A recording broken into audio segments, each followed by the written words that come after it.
Hello दोस्तों। अगर आपने सब्सक्राइब नहीं किया हो तो कर दीजिए जल्दी से। और हम बात करते हैं नौवीं के विज्ञान के पेपर की। तो चलिए हम जो है आपके लिए उत्तर लेकर के आ गए हैं।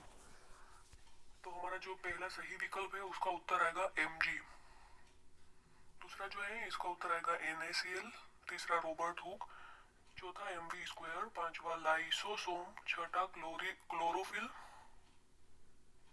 सातवां तंत्रिका ऊतक। और उसके बाद जो रहेगा उसका आएगा वायरस। फिर हम बात कर लेते हैं खाली स्थान की। पहला जो है उसका आ जाएगा जे थॉमसन। दूसरा समांगी। तीसरा ऊतक। अभी कुछ जो है वो अभी मिले नहीं है। तो आठवें का आएगा बढ़ती। सही जोड़ी जो है उसमें पहले आ जाएगा H2। दूसरा न्यूटन। तीसरा शक्ति। चौथा जो है वो आ जाएगा एंगोल्डस्टीन। गोल्डस्टीन। फिर आ जाएगा 17 Cl 37। फिर आएगा रदरफोर्ड। Cl m/r²। फिर आ जाएगा विटेकर। एक वाक्य में उत्तर की बात करें तो पहले का आ जाएगा 11। दूसरे का प्रोटीन संश्लेषण। तीसरा जूल। चौथा माइट्रोकॉन्ड्रिया। पांचवा ऊर्ध्वपातन। छठा विषमांगी। सातवां न्यूटन एन। और जो लास्ट वाला रहेगा उस और फिर पांचवा जो रहेगा उसका आएगा 100 डिग्री सेल्सियस या फिर लिख देना 373 के। अब हम प्रश्नोत्तर की बात कर लेते हैं। तो हमारा पांचवा जो प्रश्न है वो है ठोस अवस्था के सामान्य लक्षण। कोई भी दो लक्षण इसमें से लिख देना। एक लिख देना ठोस पदार्थ का द्रव्यमान आयतन आकार तथा आकृति निश्चित रहता है, फिक्स रहता है पहले से ही। एक लिख देना ठोस पदार्थ कठोर होता है। अब अगले प्रश्न पे आ जाते हैं। निलंबन के गुण। तो निलंबन जो है वो एक विषमांगी मिश्रण है।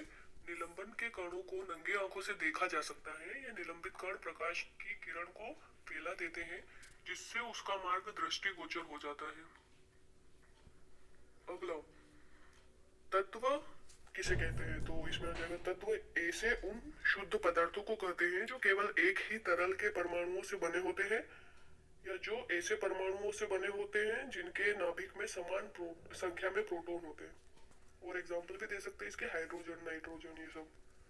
अगला प्रश्न समस्थानिक एक ही तत्व के परमाणु जिसकी परमाणु संख्या समान होती है। समस्थानिक मतलब समान परमाणु संख्या, परंतु परमाणु भार जो होते हैं वो अलग अलग होते हैं, उसे बोलते हैं समस्थानिक। बस इतना ही लिख देना।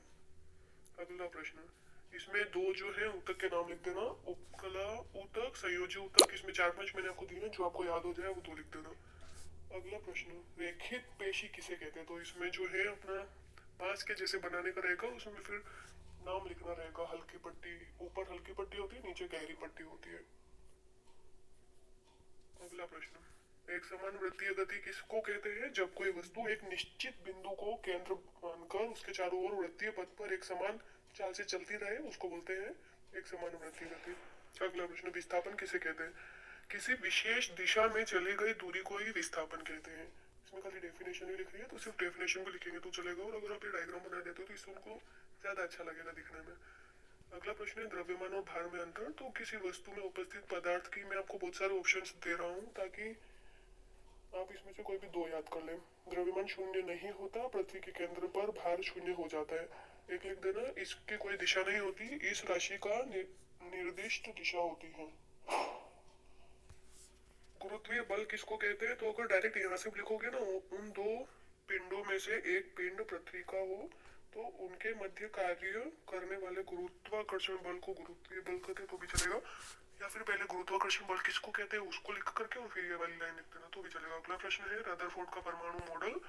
एक गोला बना करके इसमें जो है 6 लाइन खींचने की है जिसमें से 2 लाइन सीधी जाएगी, 2 लाइन जो है वापस टकरा करके आ जाएगी और 2 लाइन जो है टकरा करके निकल जाएगी वो ऊपर की तरफ और एक नीचे की तरफ। इसको रदरफोर्ड का परमाणु मॉडल बोलते हैं।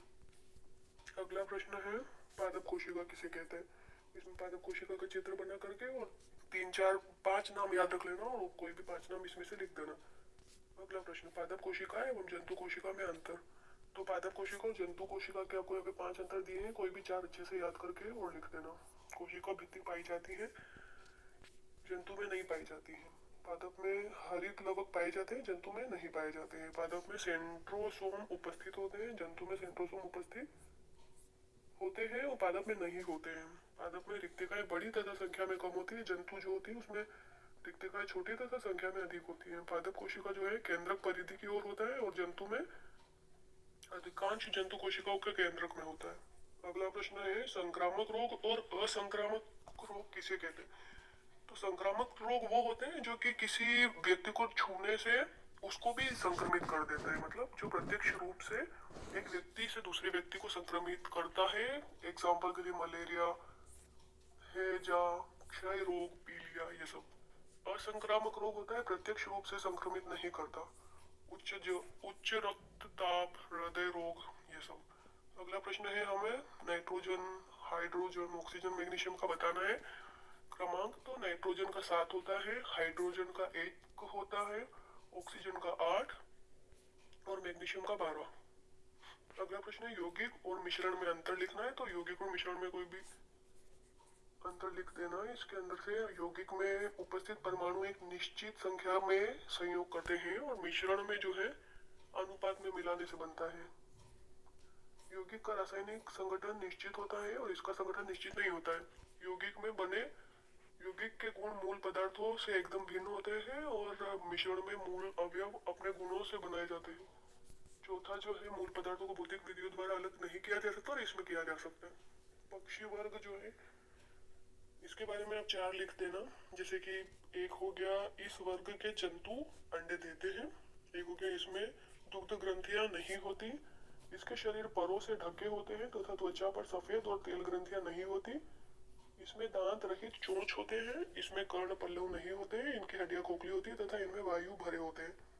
अगला प्रश्न जो है गेंद द्वारा आरोपित बल का मान कम करने के लिए क्रिकेट जो है खिलाड़ी गेंद लपकने में अपने हाथों को पीछे ले जाता है जिससे कि उनको चोट कम लगती है, क्योंकि संवेग परिवर्तन की दर लगाए गए बल के समानुपाती होती है। संवेग परिवर्तन में समय बढ़ने से बल कम हो जाता है जिससे हाथ में चोट कम लगती है।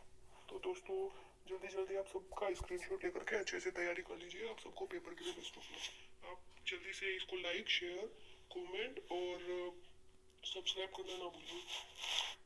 हेलो दोस्तों।